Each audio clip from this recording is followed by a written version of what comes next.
Hi Medias Red, how's it going? It's Marian here. I'm terribly sorry that my video is almost 2 weeks late, but it's here now, and I don't really have an excuse other than I just didn't get around to it. So actually that's not entirely true. I went through like 20 chapters on Pottermore, which actually doesn't take that much time to go through a chapter, but I've been trying to get into the Slytherin Common Room and it's ridiculously difficult. Anyway, so onto this wonderful book that Kit chose for our May Book of the Month, Alison Bechdel's Fun Home.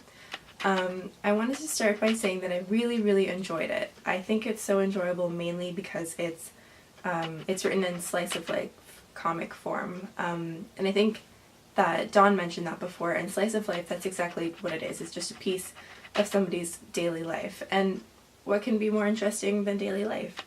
I know that, day-to-day life can be kind of mundane, but it's real and it's natural, and when it's, scattered with morbid humor, like this one, it's really engrossing.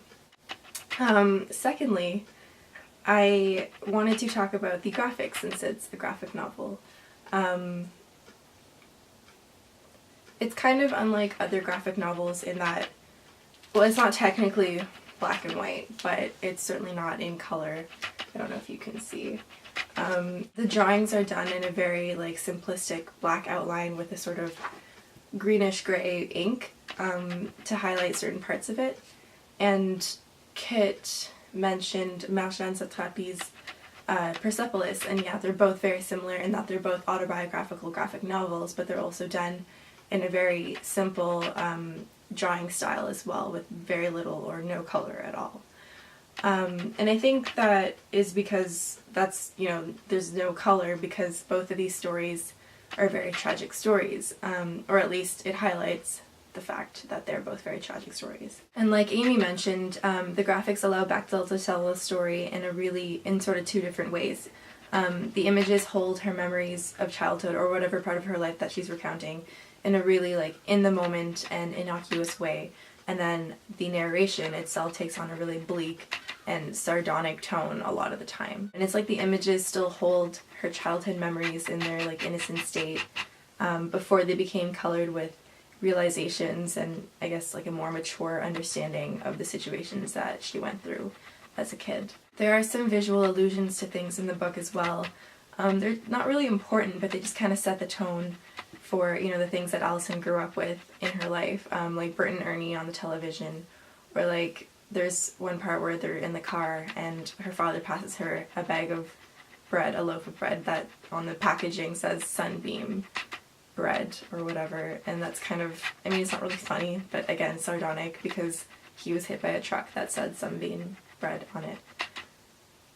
So I guess the labels seem to be really evocative of nostalgia or a specific time period. Speaking of her father, I was really surprised at the way that their relationship unfolded throughout the book, because at the beginning I got such a sense of frustration with the narration of her father, she needed to keep a distance between herself and him to remain sane. And then later on she talks about, going on camping trips and little interstate vacations, and those things seem like really normal familial things to do. And eventually, when Alison goes off to college, she calls home a lot and she ends up talking to her dad about the books she's reading, and they discuss literature, and it becomes, quite a bonding experience between the two of them. And I think the fact that she brings in so many literary allusions is due to the fact that her father instilled that practice in her. And sometimes, it felt a little bit tedious and a little bit contrived, and it also reminded me that I've read no classic literature, but if it's a remnant of the influence that he left on her, then I think that speaks volumes to their very strange relationship. I wonder if maybe she can't even escape doing that, the whole comparing her life to the lives of literary characters.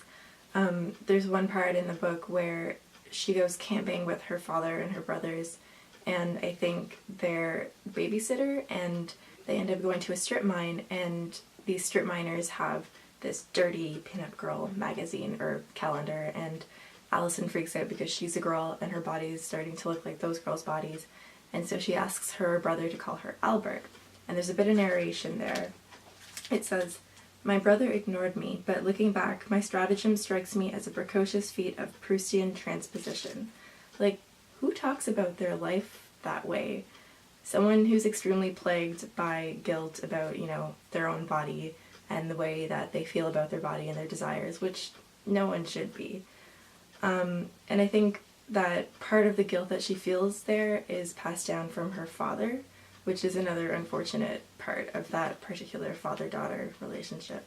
Anyway, I feel like I've talked a lot, but I think that there's just one more thing worth mentioning, and that is the juxtaposition between fiction and reality.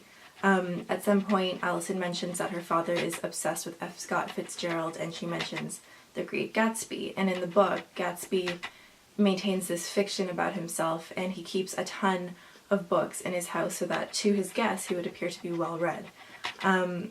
But he doesn't actually read any of the books. And so does Allison's father keep a ton of books in the house, but unlike Gatsby, he devours them in the hopes of, escaping his own reality to live in the fiction and the fictitious world of the novels that he reads. So I thought that was a pretty cool thing, I guess. I don't know, is that irony? Because I can't really remember my rhetorical devices.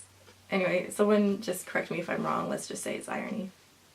So that's all I have to say about Fun Home. For those of you who have not read it, I strongly recommend this awesome book, and tell us what you think in the comments below.